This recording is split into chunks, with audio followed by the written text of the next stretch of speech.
a questão 10, que já traz outra obra, uma obra machadiana, uma obra do maravilhoso Machado de Assis, que é o Memórias Póstumas de Brás Cubas. Eu também falei sobre essa obra, vou deixar aqui um vídeo no card e no link da descrição. Basicamente, é bom lembrar que Memórias Póstumas de Brás Cubas faz parte da escola literária chamada realismo, né? E que traz o realismo? Traz uma análise psicológica, traz o que é real, né? É contra o romantismo, então é uma visão não romântica das coisas. Aquela visão de que todo mundo sabe, a dor, até a dor é perfeita, né? Até a dor é aquela coisa romantizada. É só, quando a gente fala das escolas literárias, gente, é bom a gente sempre pegar a palavra pelo chifre. A gente está falando do realismo, obviamente teremos então histórias mais verossímeis, que por mais que usem uma fantasia, né, por exemplo, Memórias Póstumas de Brás Cubas traz um escritor que é póstumo, um escritor que morreu e que está contando as memórias enquanto, né, de quando estava vivo. Apesar de ter essa questão fantasiosa, ainda assim traz análises humanas que são realistas e não romantizadas, porque eles eram contra o romantismo, que era justamente a escola anterior ao realismo. Então, ele traz esse trechinho aqui do Memórias Póstumas de Brás Cubas. E aí, eu vou ler primeiro o trecho aqui pra gente tentar lembrar dele. Virgília é que já se não lembrava da meia dobra. Toda ela estava concentrada em mim, nos meus olhos, na minha vida, no meu pensamento. Era o que dizia, e era verdade. Há umas plantas que nascem e crescem depressa, outras são tardias e pecas. O nosso amor era daquelas. Brotou com tal ímpeto e tanta seiva, que dentro em pouco era a mais vasta, folhuda e exuberante criatura dos bosques. Não lhes poderei dizer ao certo os dias que durou esse crescimento.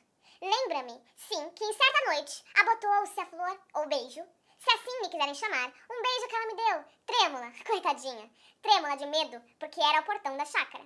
Uniu-nos esse beijo único, breve, como a ocasião ardente, como o amor, prólogo de uma vida de delícias, de terrores, de remorsos, de prazeres, que rematavam em dor, de aflições, que desabrochavam em alegria. Uma hipocrisia paciente e de ciúmes, que uma hora apagava a farta e de sobra, mas outra hora vinha e engolia aquela como tudo mais, para deixar à tona as agitações e o resto do resto, que é o fastio e a saciedade. Tal foi o livro daquele prólogo. Tudo bem? Tá aqui contando da Virgília, o Brás Cubas enquanto morto. Tá contando como foi o relacionamento dele ali com esta dama. O que acontece? Ele já dá algumas dicas pra gente e que enquanto a gente lê, já é bom a gente ali, ó, sublinhar. Ele fala que foi uma paixão, né? Que, olha, foi uma paixão, né? Ele usa até uma palavra aqui que já não estou achando, mas ele fala que é como uma planta que nasce e cresce depressa. Né, que foi tipo, pá, nasceu ali, foi um bagulho muito doido, mas que, tal qual nasce esta planta, ela morre. Na mesma velocidade que ela foi, filho, também foi um bagulho doido. Então ele conta do primeiro beijo deles, que ela tava trêmula, e que foi tipo, foi um bagulho muito doido, mas que depois foi um bagulho que trouxe dor, e aí depois foi, sabe, murchando a plantinha, sabe? O trecho conta sobre isso. O Brás Cubas conta sobre isso.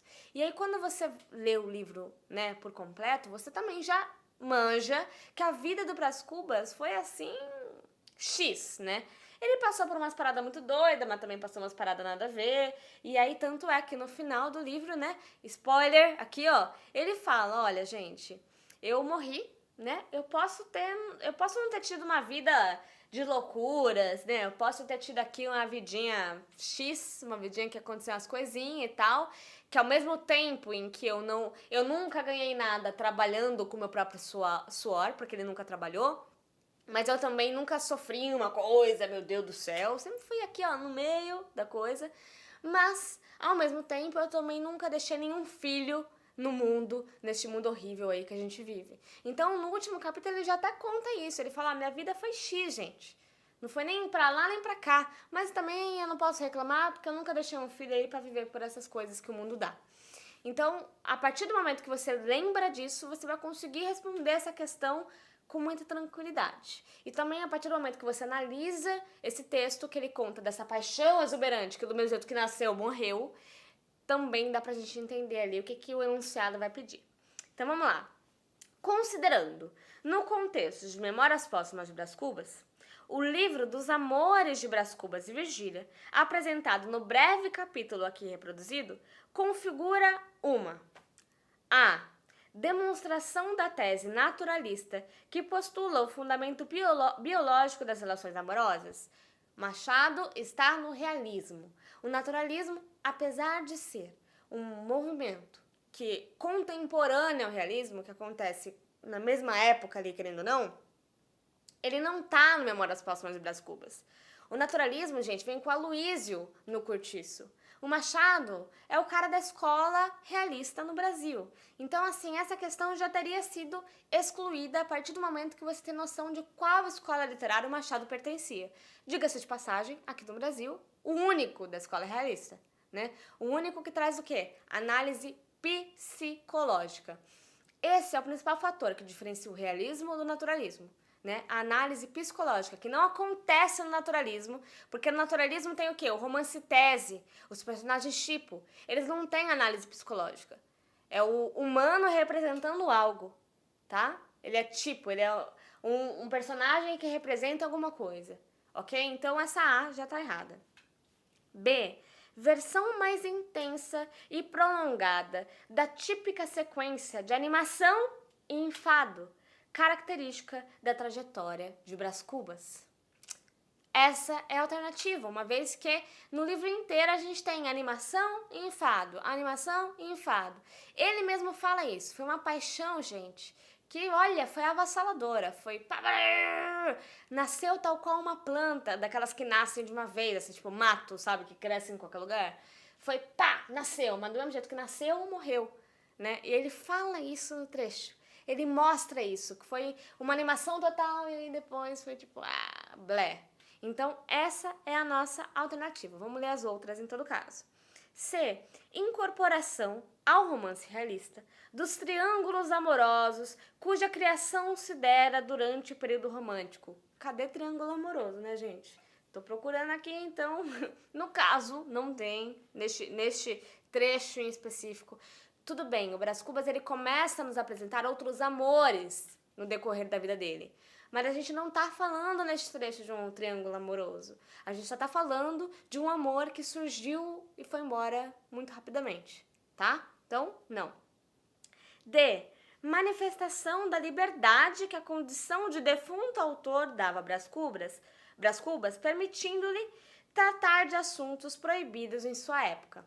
De fato, Brás Cubas, enquanto defunto autor, ele traz uma ideia de, olha, eu já morri mesmo, vou falar aqui o que eu quiser falar, né? E ele tem esse cinismo, né? É um personagem muito cínico e que fala o que ele bem entende, é um fato.